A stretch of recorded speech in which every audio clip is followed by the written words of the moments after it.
উটের মধ্যে দুইটা হাঁটু, অনেক উঁচা, অনেক লম্বা।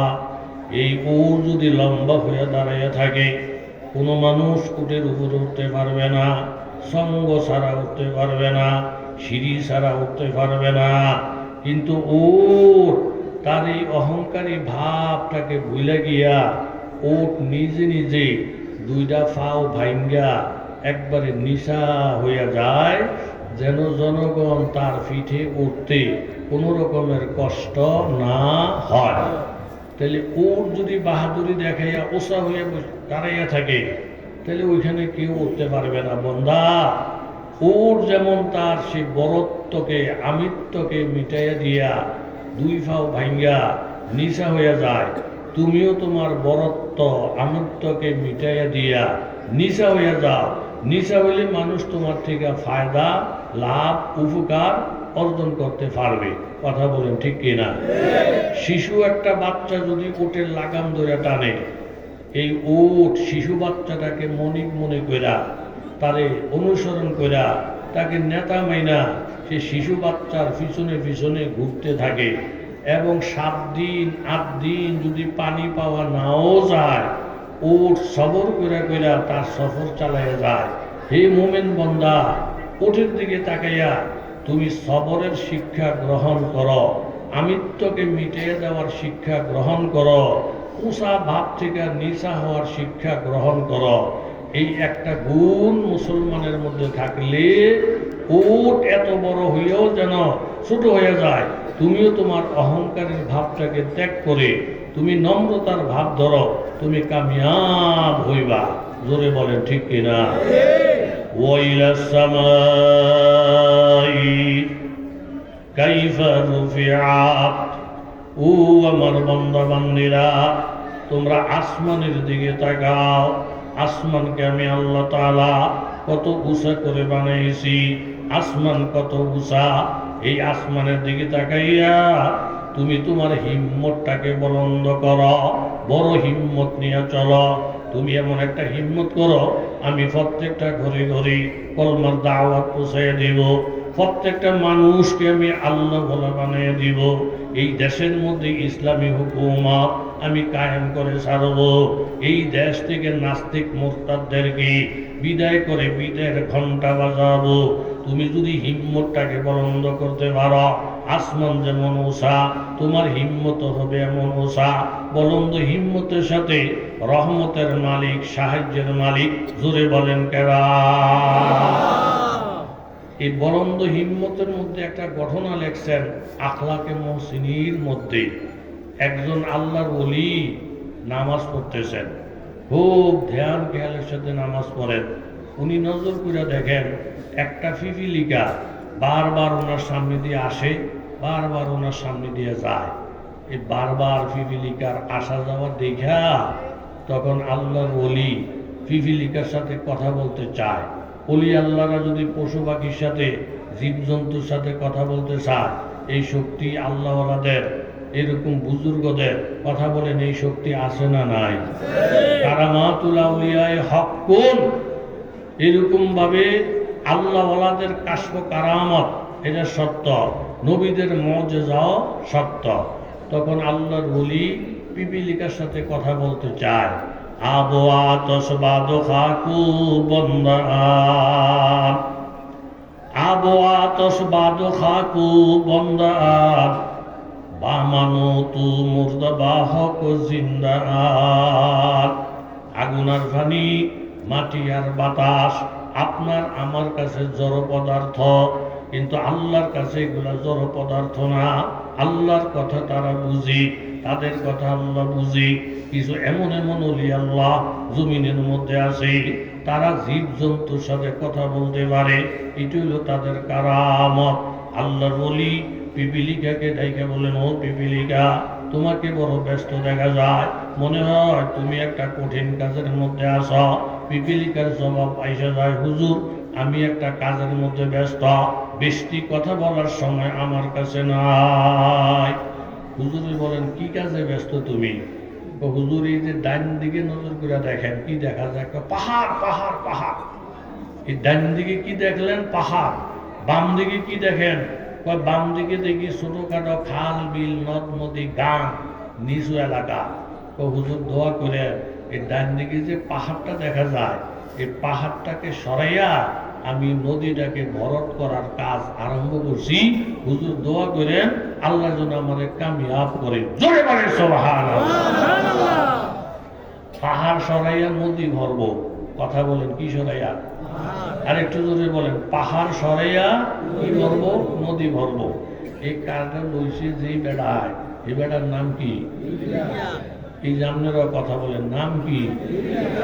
ও মা গো মা, ক্ষুদ্র একটা পিপিলিকা, তার সাহস কত একটা পাহাড়কে সরাইয়া নদী ভরত করব।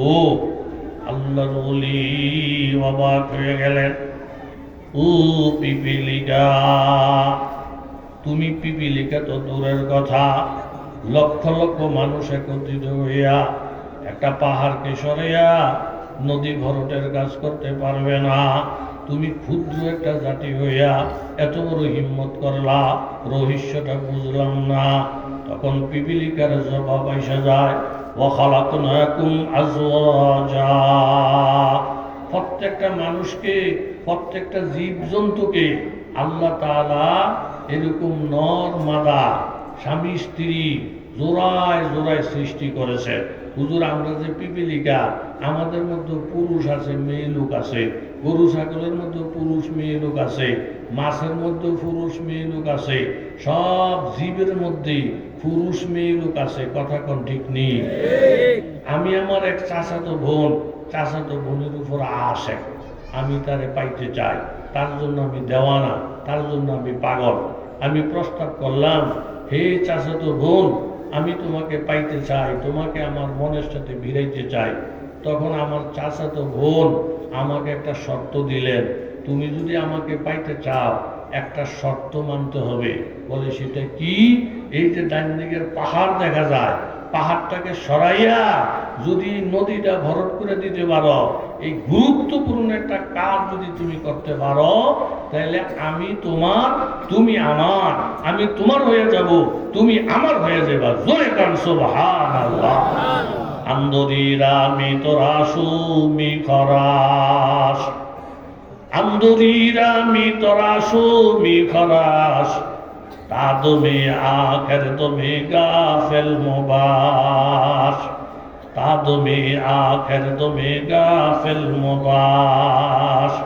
এখন পিপিলিকা বলতেছে, হুজুর, আমার প্রেমিকা কথাটা বলার সাথে সাথে আমি 1 মিনিট বিলম্ব করি নাই, সাথে সাথে কাজ আরম্ভ করে দিছি। এক ফোঁটা কইরা মাটি নিয়ে নিয়ে ওই জায়গার মধ্যে ফালাইতেছি।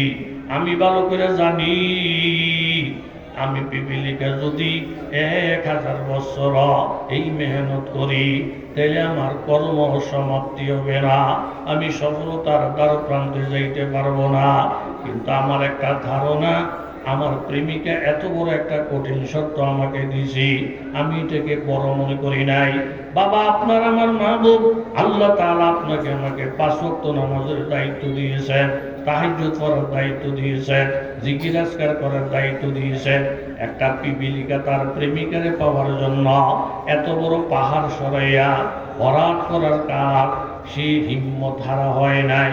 আমি কাজ শুরু করে দিয়েছি। 1 দিন করব, 2 দিন করব, 1 বছর করব, 10 বছর করব। এমন একটা দিন হঠাৎ এসে যাবে, আমার প্রেমিকা ডাক দিয়ে বলবি, ও আমার প্রেমিক, পাহাড়টাকে সরাইয়া নদীটারে ভরট করে দিলি, আমার তো কোনো লাভ হবে না। আমি তোমার মনটা পরীক্ষা করলাম, এত বড় কাজকে তুমি বড় মনে করো নাই। আমি যখন কাজে লাইনে যাব, 2 দিন, 4 দিন, 1 বছর পরে হঠাৎ আমার প্রেমিকার দিলে মায়া আইসা যাবে। পাহাড় সরাইতে হবে না, এখন থেকে আমি তোমার, এখন থেকে তুমি আমার। জোরে বলেন ঠিক কিনা? একটা পিপিলিকা যদি এত বড় হিম্মত করতে পারে, তাহলে আমি আশরাফুল মাখলুকাত মানুষ হইয়া আমি কেন হিম্মত করতে পারবো না? আমাদের হিম্মত থাকবে আসমানের মতো উঁচা, আসমানের মতন বলন্দ। কথা জোরে বলেন ঠিক কিনা? তাইলে ওটির দিকে তাকাইয়া উসার থেকে নিচা হও, ধৈর্য শিক্ষা গ্রহণ করো, আসমানের দিকে তাকাইয়া তোমার হিম্মতটাকে বলন্দ করো। কথা বলেন ঠিক কি না? ওয়াইলাল জিবালি কাইফা মুসিবাত। ও ইমানদার বান্দারা শোনো রে, তোমরা পাহাড়ের দিকে লক্ষ্য কইরা 3 নম্বর একটা শিক্ষা গ্রহণ করো। পাহাড়ের দিকে নজর করে দেখো, আমি পাহাড়কে কত মজবুত করে সৃষ্টি করেছি। সারাদিন কত ঝড় বয়, কত তুফান আসে, পাহাড় নিজের জায়গার থেকে লড়ে না, পাহাড় মজবুত হয়ে থাকে। তুমিও তোমার ইমানটাকে পাহাড়ের মতো মজবুত করো। ধাক্কা দিলে তুমি সরে যাও না, গালি দিলে তুমি আমল ছেড়ে দিও না, গালি দিলে তুমি ইমান ছেড়ে দিও না।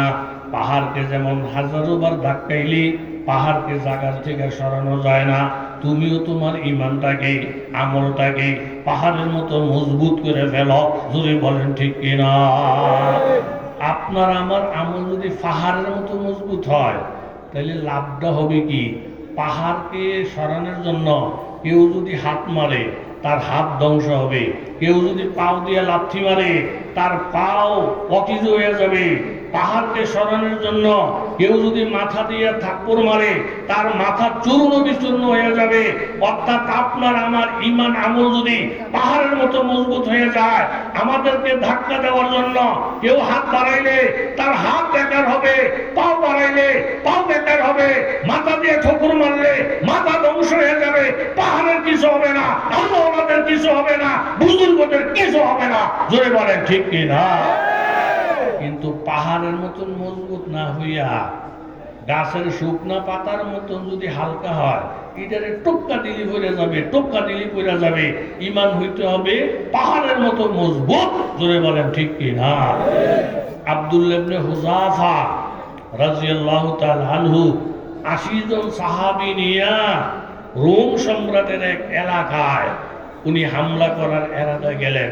রোম সম্রাট খবর পাইছে কত বড় কলিজা, 80 জন যুবক এত বড় রাষ্ট্রের বিপক্ষে তোমার কলমার দাওয়াত নিয়ে আসছে, গ্রেফতার করে এদেরকে আটকাও। 80 জন সাহাবীকে আটকাইয়া বন্দি কইরা প্রস্তাব পাঠাইছে, হে নবীর সাহাবীরা, তোমরা ঈমান ছাড়ো, তোমাদেরকে ছেড়ে দিব, কলমা ছাড়ো, তোমাদেরকে ছেড়ে দিব। 80 জন সাহাবী বললেন, ইয়া কালবার রোম, ও রোমের কুকুরেরা, আমরা জীবন দিতে জানি, আমরা শাহাদত বরণ করতে জানি, আমরা ঈমানও ছাড়বো না, কলমাও ছাড়বো না, আমার নবীর প্রেমও ছাড়বো না। জোরে বলেন সুবহানাল্লাহ। এক কথা হইতে হইতে হইতে হইতে শেষ পর্যায়ে গিয়া 80 জন সাহাবীদের মধ্যে সেনাপতি হইলেন, আমির হইলেন আব্দুল্লাহ ইবনে হুযাফা রাদিয়াল্লাহু তাআলা আনহু। আব্দুল্লাহ ইবনে হুযাফাকে বলল, ও আব্দুল্লাহ ইবনে হুযাফা, তোমরা যদি কলমা না ছাড়ো, তোমাদেরকে গরম তেলের মধ্যে চুবাইয়া চুবাইয়া তোমাদের মৃত্যু নিশ্চিত করব। এখনো সময় আছে, কলমা ছেড়ে দাও, তোমাদেরকে ছেড়ে দিব। আব্দুল্লাহ ইবনে হুযাফা বললেন, আমরা জীবন দিব, কলমা ছাড়ব না, ঈমান ছাড়ব না। আব্দুল্লাহ ইবনে হুযাফার সামনে একজন সাহাবীকে ধইরা গরম তেলের মধ্যে যখন ফেলে দিল, মুহূর্তের মধ্যে উনি ভুনা হয়ে গেলেন, মুহূর্তের মধ্যে ভাজা হয়ে গেলেন। এইভাবে হাড্ডি গোড়া পর্যন্ত গরম তেলের মধ্যে চলে গেল। বলতেছে, দেখো আব্দুল্লাহ ইবনে হুযাফা, একজনকে এখন আমরা গরম তেলের মধ্যে ভুনা করছি, এখনো সময় আছে, কলমা ছেড়ে দাও। বলে, না, কলমা ছাড়বো না। আরেকজনকে তেলের মধ্যে ফালাইলেন, উনিও ভুনা হয়ে গেলেন, শাহাদত বরণ করলেন। আরেকজনকে তেলের মধ্যে ফালাইলেন, উনিও ভুনা হয়ে গেলেন, শাহাদত বরণ করলেন। একে একে 9 জন সাহাবী ওনার চোখের সামনে গরম তেলের মধ্যে ভুনা হইয়া শহীদ হয়ে গেল। এখন খেলাফতের পক্ষ থেকে বলছি, তোমার 9 জন সঙ্গী তোমার চোখের সামনে তেলের মধ্যে ভুনা হয়ে গেল, এখন হইল তোমার ভালা, এখনো সময় আছে, কলমা ছেড়ে দাও, আমরা তোমাকে ছেড়ে দিব। আর না হয় তুমি মৃত্যুর জন্য রেডি হয়ে যাও। হযরত আব্দুল্লাহ ইবনে হুযাফা যখন শুনতে পাইলেন 9 জন সাহাবীর পরে এখন হইল ওনার সিরিয়াল, সাথে সাথে উনি কাঁদতে আরম্ভ করলেন, যার যার কইরা চোখের পানি ছাড়তে আরম্ভ করলেন। কর্মচারীরা গিয়া বাদশার কাছে রিপোর্ট দিছে, হুজুর এখন মৃত্যুর সম্ভাবনা না, এখন জরুরি কান্নাকারি করতেছে, মনে হয় এই টাইমে প্রস্তাব দিলে কলমা ছাইরা দিবি, নবীরে ছাইরা দিবি। বলে আব্দুল্লাহ ইবনে হুযাফা, তোমার কান্নার দরকার নাই, এখনো নবী ছাইরা দিলে, কলমা ছাইরা দিলে আমরা তোমাকে ছাইরা দিব। বলে ও রোমের কুকুরেরা, এখান থেকে দূরে সরে যা, আমি আমার মৃত্যুর জন্য কান্দি না, মৃত্যুর ভয়ে আমি কান্দি না।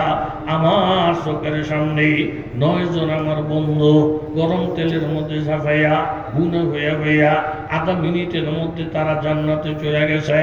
আমি কাঁদতেছি এই জন্য, আল্লাহ তাআলা যদি আমাকে 100টা রূহ দিত, আল্লাহ যদি আমাকে 100 প্রাণ দিত, আর 100টা জীবন দিয়া দিয়া আমি এরকম গরম তেলের মধ্যে ঝাঁপাইয়া গুনাহ হওয়ার পরে আল্লাহ যদি আমাকে আবার জীবিত করে দিত, আবার যদি গরম তেলে ঝাঁপাইয়া গুনাহ হইতে পারতাম, এরকম 100 জীবন পাইলে 100 বার গুনাহ হইয়া হইয়া মাবুদের কাছে এই কথা বুঝাইয়া দিতে পারতাম, ও আসমানের মালিক, 100 জীবনের থেকে তোমার নবীর কলমা এবং ঈমানের দাম আমি আব্দুল্লাহ ইবনে হুযাফার কাছে অনেক বেশি দামি।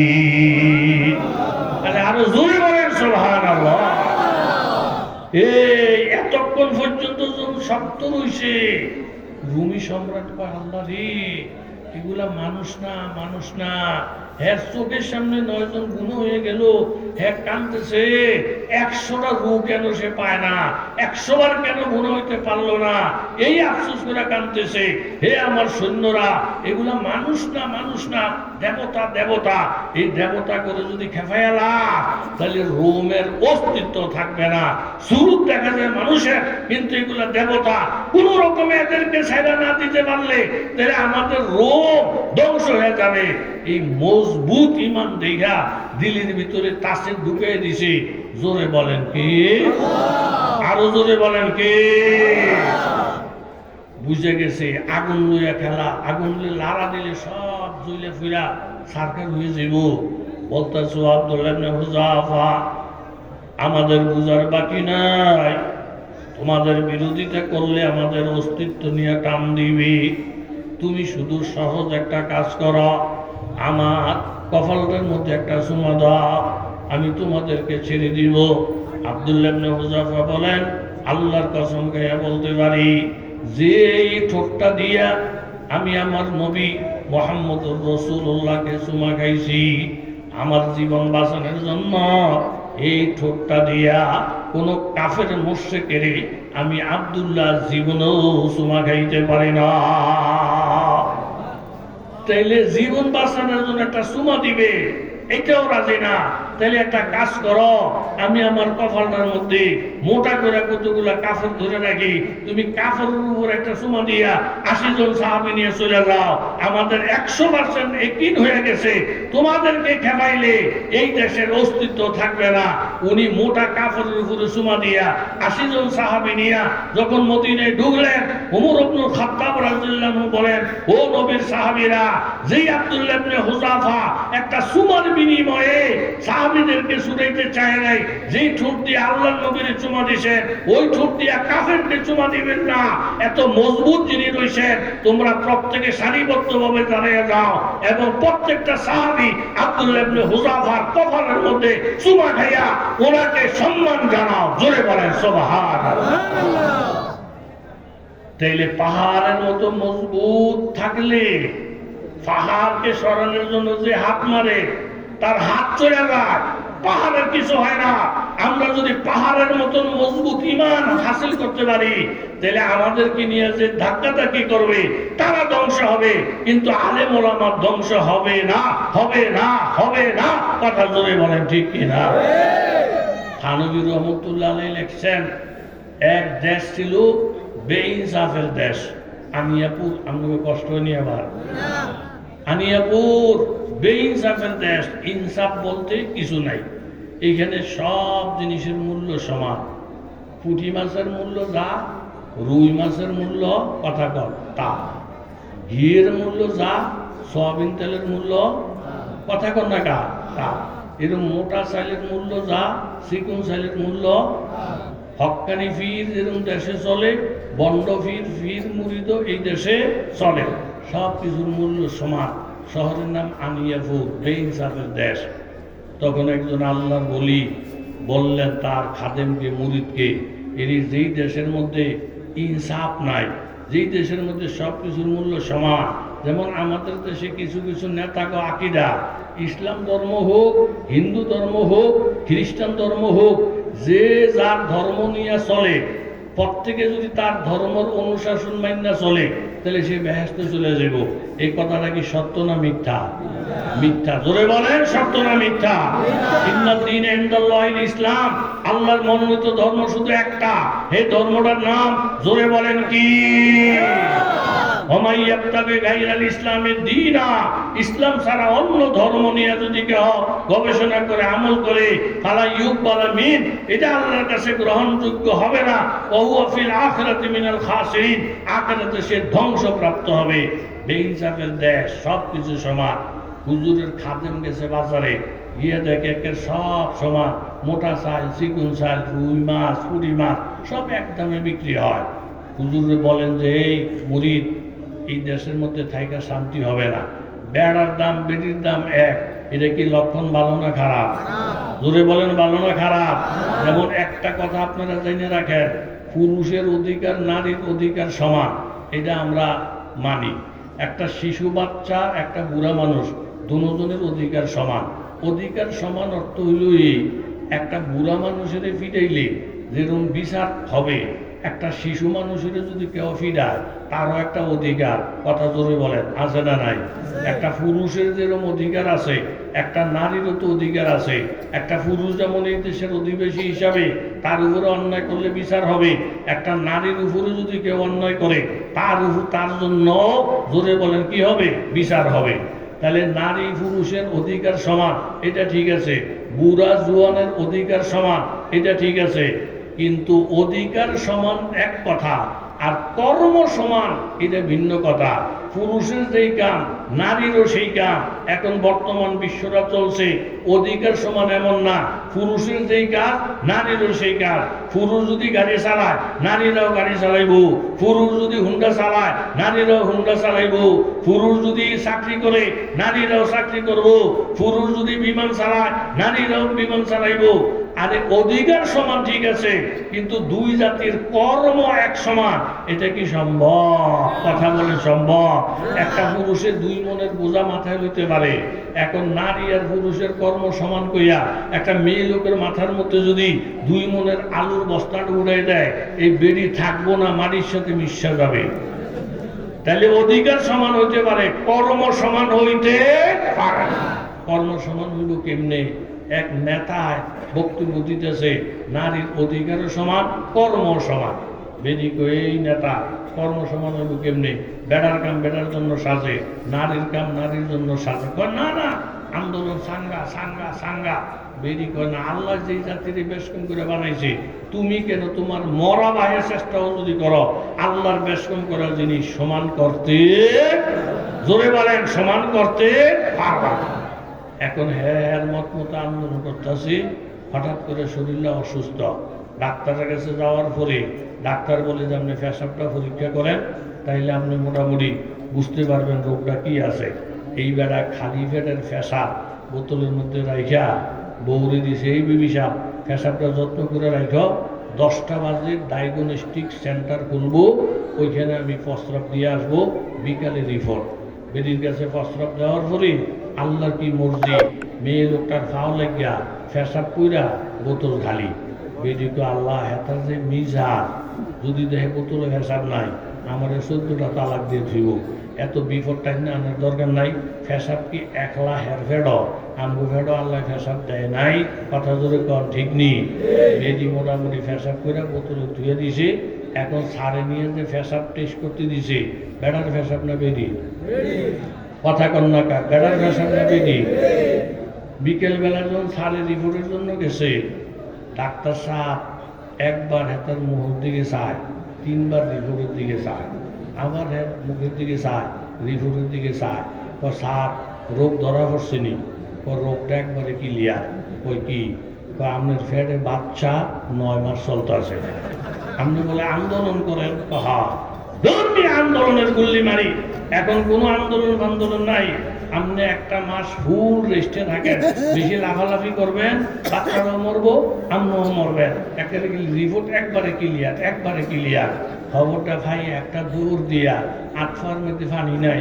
বিবিরে ডাকতে, বিবি শ্বশুরবাড়িতে একটা ফোন দাও, আমার শ্বশুর শাশুড়ি কত দোয়া করতে কও, আমার যে কলরার রোগে ধরছে, এই রোগে বেড়া মানুষ বাঁচে না। বেরিয়ে কোন রোগ? আমার ফেটে বলে বাচ্চা 9 মাস, বলে 1 মাস বলে ফুল রেস্টে থাকতে হবে। তো বেরিয়ে আল্লাহ বলি, আল্লাহকে কথা তখন মজা লাগে নাই। আপনি একটা 9 মাসের খবর শুই না, এরকম হাত পায়ের মধ্যে পানি লেমে গেছে। তো আপনারা বলছেন বেড়া আর বেড়ির কর্ম বলে সমান, অধিকার সমান, এটা তো ঠিক আছে, কর্ম বলে সমান। তো আমার কর্মের লোকে যদি আপনার কর্ম সমান করতে চান, আপনি একটা 9 মাসের খবর ভাইয়া হাত পায়ের মধ্যে পানি লেমে গেছে। আর আমি তো 5টা বাচ্চার মা, এরকম 9 মাস আমার 5 বার গেছে। এই 5 বার 9 মাস গেছে, আমি তো ভাঙ্গে পড়ি নাই। একটা 9 মাসের খবর শুনিয়া আপনি ফেরেশান হয়ে গেছেন। আমি আপনার থেকে জানতে চাই, আমার সমান হইতে হইলে আরো 4টা 9 মাস লাগবো, আপনি কি পারবেন? জীবনও পারতাম না। তাহলে কানে ধরে তোবা করেন। অধিকার সমান হতে পারে, কর্ম সমান হতে পারে না। আপনি যদি তোবা করেন, তাহলে আপনার ফেটের বাচ্চা আমারটার মধ্যে নিয়ে আসবো। আগে যেইভাবে চলছি এইভাবে চলবো। কর্ম একরকম হইতে পারে না। কথা জোরে বলেন ঠিক কিনা? পোশাকও একরকম হইতে পারে না। পুরুষের পোশাক থাকবো একরকম, নারীর পোশাক থাকবো আরেক রকম। কথা জোরে বলেন ঠিক কিনা? কিন্তু এখন দেখা যাইতেছে সমান সমান করতে করতে কর্মও সমান, পোশাকও সমান। পুরুষের পোশাক যা, নারীর পোশাকও তা। এটা বর্তমান বিশ্বের মধ্যে, কথা জোরে বলেন, আছে না নাই?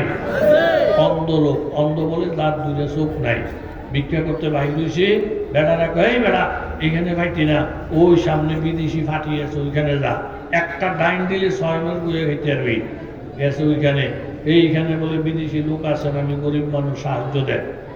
বিদেশি ফোলা একের ফট কইরা আন্দারে দিছে আপনার 100 টাকার নোট। কথা কন, 100 টাকার নোট?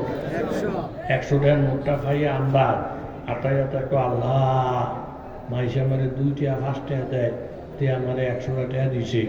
আমি আধা ঘন্টা লাগাইয়া হের লেগে দোয়া করবো। মানে দোয়া যে করবো, এই লোকটাকে জুয়ান না বুড়া না কোন ধরনের, আমি তো অন্ধ দেখি না, আমি একটু বুঝা রই।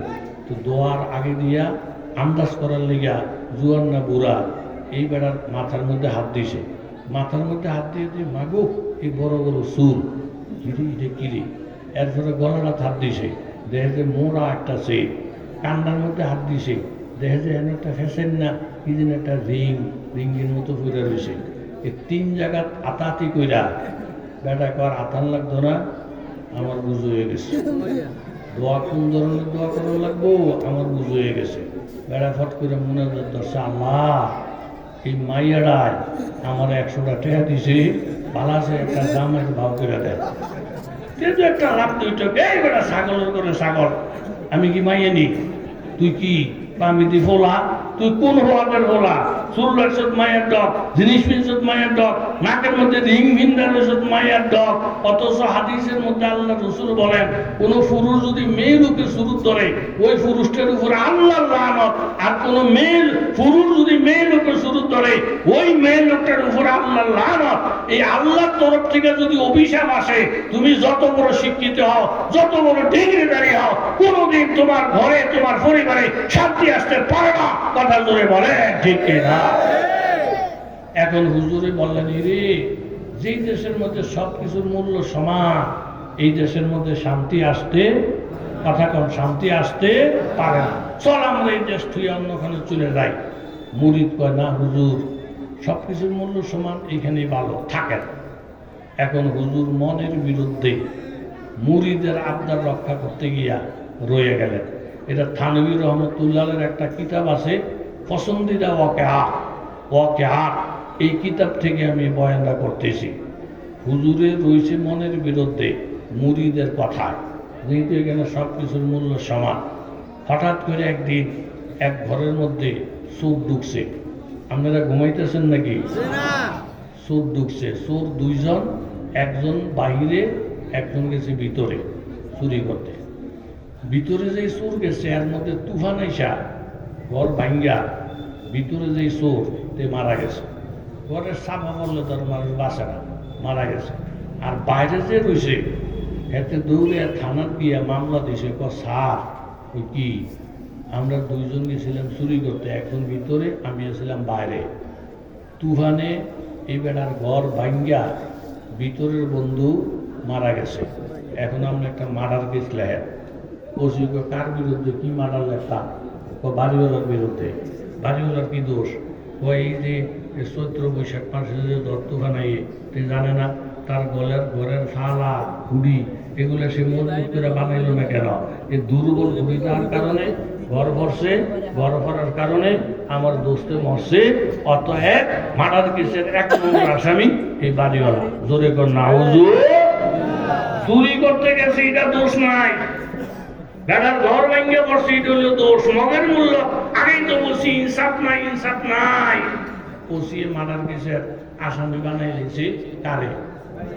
কথা কোন কারে? আমরা সলিড শ্রোতা। মার্ডার কেসের আসামি বানাইছে কারে? বাড়িওয়ালারে। বাড়িওয়ালারা ডাকেছে, এই বেটা তোর ঘর দুর্বল থাকার কারণে ফর্সের লোক মারা গেছে, তুই 1 নম্বর আসামি, তুই জেলের ভাত খেতে হইব। বাড়িওয়ালার পর সার জেলের ভাত খামো পরে আমার কি দোষ? আমি মিস্তুরি করে টেহা দিছি, হ্যাঁ তারা খুঁড়ি মুড়ি ফালা টালাই না লাগাইছে, টেহা তো আর কম দিই নাই, হয়তো খুঁড়ি ভালোটা নাই না খারাপটা লাগাইছে, এই ব্যাপারে আমার তো কোনো দোষ দেখি না। দোষ হলে মিস্তুরির নইব। ওসি সব হরে কথা ঠিকই, তোর কোনো দোষ নেই, দেখে ফেরা দে মিস্তুরিরে ডাকা। এখন আনছে মিস্তুরিরে ডাকিয়া অন্যায় করে কি শাস্তি ভোগ করে কারে? মিস্তুরি কইতেছে সব দোষ তো, তুই হইস মার্ডার কেসের 1 নম্বর আসামি। আসলে মিস্তুরির কোনো দোষ আসেনি, নাই। পালতা হাই বীজ কো मिट्टी की तारीकी में कौन दरियाओं के मौजू से उठाता है साहब, किसने लाया खींच कर पश्चिम से बातें साजेगार, खाकी किसका है ये नूरी आफताब। मिस्त्रिर উপরে হুকুম হয়ে গেছে সোমবার বিকাল 5টায় মিস্ত্রির ফাঁসি হবে। মিস্ত্রি আল্লাহর কাছে, আল্লাহ গো তুমি তো পালনেওয়ালা, তুমি তো সব কিছু দেখো গো আল্লাহ, অন্যায় করলো কেডায়? ফাঁসির হুকুম দিতেছে কার উপরে? কোনো মজলুম যদি বিপদে পড়া আল্লাহর কাছে দোয়া করে, মজলুমের দোয়া সাথে সাথে আমার আল্লাহ কবুল করে ফেলে। জোরে বলেন ঠিক কিনা? গুনাহগারি করতেছে, আল্লাহ গো তুমি আমাদের ফাঁসির হাত থেকে বাঁচাও। আমি একজন নিরপরাধী লোক, অসহায় মানুষ। বাদশাগুলো বড় জালে, তার দেশের মধ্যে কোনো ইনসাফ নাই, কোনো ভেদ বিচার নাই, আইন কানুন নাই। ভালো ভালো মানুষের সে অন্যায়ভাবে ফাঁসি দেয়, জেল খাড়ায়। আয় আল্লাহ আমার কোনো দোষ নাই, এখন আমার জন্য সোমবার বিকাল 5টায় বলে ফাঁসি। মিস্ত্রি দোয়া করতেছে আল্লাহর কাছে, মজলুমের দোয়া আল্লাহর কাছে কবুল হয়ে যায়। জোরে বলেন ঠিক কিনা? ঠিক বিকাল 5টার মতো হয়েছে, জল্লাদ আইসা হাজির। আইসা মিস্ত্রির গলার মধ্যে লাগাইছে ফাঁসি। লাগাই যখন টান দেয় ফট করে ছুটে যায়, টান দেয় ফট করে ছুটে যায়। কি কারণ কি? দেখা গেছে এখন রশির ফাঁকা হয়েছে মোটা, আর মিস্ত্রির গলা হয়েছে, কথা কর, মিস্ত্রির গলা হয়েছে চিকন। এত হকালার মোতাবেক চলছে, খাইয়ে এরকম ফাটার মতন মোটা হয় নাই। টান দিলে ছুটে যায়, টান দিলে ছুটে যায়। জল্লাদ গিয়ে সার ফাঁসি তো কামে লাগাইতারি না, কি রে এটার গলা শিহুন, আমরা দড়ির ফাঁকা হয়েছে মোড়া, টান দিলে ছুটে যায়, টান দিলে ছুটে যায়। তুই একটা ফাড় আয়া, এই বেড়ার গলা যদি শিহুন হয়ে থাকে, মোটা গলাওয়ালা বেড়া এই দেশে নাই, মোটা গলাওয়ালা লোক নাই। একটা ফাঁসি উইলি দইছে, একটা হ্যারি দিতে হইব, এটার লেগে হারাহারি দরকারটা কি? এখন এই মোটা গলা বিষাতে বিষাতে গিয়া ফিস সাহেবের ওই খাদেমদারে পাইছে, যেটা হুজুরের কথা অমান্য কইরা গিয়ে গুয়ে খাইয়া পেটটারও মোড়া করছে, ঘাটটারও মোড়া করছে। আমগো এই দেশে যারা গিয়ে গুয়ে খাইয়া হাজার হাজার কোটি টাকার মালিক হয়েছে, আলেমরা মাহফিল করতে পারে নাই, মাইক সামনের দিকে টাইনা নিয়ে গেছে, আলেমরা বয়ান করতে পারে নাই, বয়ানের মধ্যে নিষেধাজ্ঞা দিয়ে তুলছে। যারা ঈমান ইসলামের বিরোধিতা করছিল, আলেমের বিরোধিতা করছিল, মাহফিলের বিরোধিতা করছিল, হাজার হাজার কোটি টাকা বিদেশে পাচার করছে। একটা কুকুরের জীবনের নিরাপত্তা আছে, গাছতলা ইচ্ছা করলে কুকুর ঘুমাইতে পারে। ওই সমস্ত নেতারা গাছতলায় তো দূরের কথা, একটা ইঁদুর ফলানোর জন্য গর্ত আছে, তাদের ফলানের মতন কোনো গর্ত নাই। শিয়াল কুকুরের থেকে তারা অধম, তাদের কর্মের ফলে কথা বলেন ঠিক কিনা? এই মুড়ির যে গিয়ে বয়ে খায়া গানটা মোটা করছে, হুজুর খাইছি কই পুজো ফিস সাহেবের খাতা দে লাগাইয়া কলার মধ্যে। হুজুর আপনি রেডি হয়ে যান, আপনার মাপ মতন দড়ি রেডি।